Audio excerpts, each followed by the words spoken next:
বলা হয় আধুনিক যুদ্ধের ভবিষ্যৎ আর ট্যাঙ্ক বা যুদ্ধবিমান নয়, ভবিষ্যৎ নির্ধারণ করবে ছোট ছোট ড্রোন। আর অবাক করার মতো বিষয় হলো, বিশ্বের সবচেয়ে শক্তিশালী দেশগুলোর বিরুদ্ধে আজ যে দেশটি ড্রোন প্রযুক্তি দিয়ে সবচেয়ে বেশি চ্যালেঞ্জ ছুড়ে দিচ্ছে, সেই ইরানের অর্থনীতি বছরের পর বছর ধরে নিষেধাজ্ঞায় জর্জরিত। তবুও প্রশ্ন একটাই, এত সীমিত অর্থনীতি নিয়ে ইরান কিভাবে এত ভয়ঙ্কর ড্রোন তৈরি করলো? 2011 সাল, পুরো বিশ্ব চমকে ওঠে একটি খবর শুনে। ইরান দাবি করে তারা একটি অত্যাধুনিক আমেরিকান স্টেলথ ড্রোন দখল করেছে। ড্রোনটির নাম ছিল RQ-170 সেন্টিনেল। এটি ছিল যুক্তরাষ্ট্রের গোপন নজরদারি ড্রোন, যেটি মূলত গুপ্তচর বৃত্তি এবং রিকনেসান্স মিশনের জন্য ব্যবহার করা হতো। সবচেয়ে আলোচিত বিষয় ছিল, ড্রোনটি প্রায় অক্ষত অবস্থায় ইরানের হাতে পৌঁছে যায়। ইরান দাবি করেছিল তারা সাইবার ওয়ারফেয়ার ব্যবহার করে ড্রোনটির নিয়ন্ত্রণ নিজেদের হাতে নিয়ে আসে। যদিও পশ্চিমা বিশ্লেষকদের অনেকেই মনে করেন ড্রোনটি হয়তো প্রযুক্তিগত ত্রুটির কারণে ভূপাতিত হয়েছিল। কিন্তু যেভাবেই হোক, বিশ্বের অন্যতম গোপন সামরিক প্রযুক্তির একটি নমুনা এবার ইরানের ল্যাবে পৌঁছে যায়। এরপর শুরু হয় রিভার্স ইঞ্জিনিয়ারিং, অর্থাৎ প্রযুক্তিটিকে খুলে খুলে বিশ্লেষণ করা।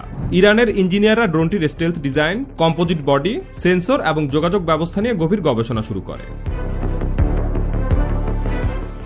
শুরুতে পশ্চিমা বিশেষজ্ঞদের অনেকে দাবি করেছিলেন শুধু একটি ড্রোন হাতে পেলেই পুরো প্রযুক্তি বোঝা সম্ভব নয়, কারণ আধুনিক আমেরিকান ড্রোনের সফটওয়্যার, এনক্রিপশন এবং সেন্সর প্রযুক্তি অত্যন্ত জটিল। কিন্তু সময়ের সাথে সাথে ইরান এমন কিছু ড্রোন সামনে আনে যা বিশ্লেষকদের সে ধারণাকে নতুন করে ভাবতে বাধ্য করে।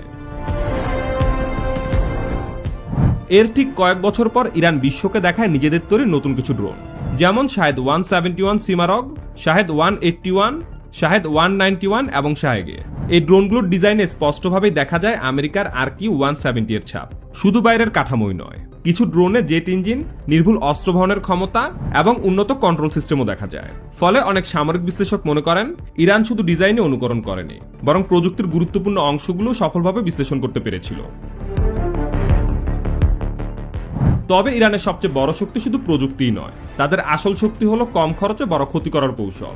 আমেরিকার একটি আধুনিক যুদ্ধবিমান তৈরি করতে যেখানে শত শত মিলিয়ন ডলার লাগে, সেখানে ইরান একই টাকায় অসংখ্য ড্রোন তৈরি করতে পারে। আর এই ড্রোনগুলো একসাথে আকাশে উঠলে প্রতিপক্ষের এয়ার ডিফেন্স সিস্টেমের জন্য তা ভয়ঙ্কর চাপ তৈরি করে। বিশেষ করে শাহেদ 136 ড্রোন বিশ্বজুড়ে ব্যাপক আলোচনায় আসে।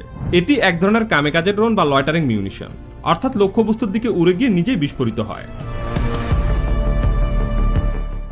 আর এই ড্রোনগুলোর সবচেয়ে ভয়ঙ্কর দিক হলো এগুলো শনাক্ত করা অনেক সময় কঠিন হয়ে পড়ে, কারণ অনেক শাহেদ ড্রোনে তুলনামূলক সাধারণ সিভিলিয়ান গ্রেড ইঞ্জিন ব্যবহার করা হয়, যেগুলোর শব্দ অনেকটা মোটর বাইক বা মপেডের মতো।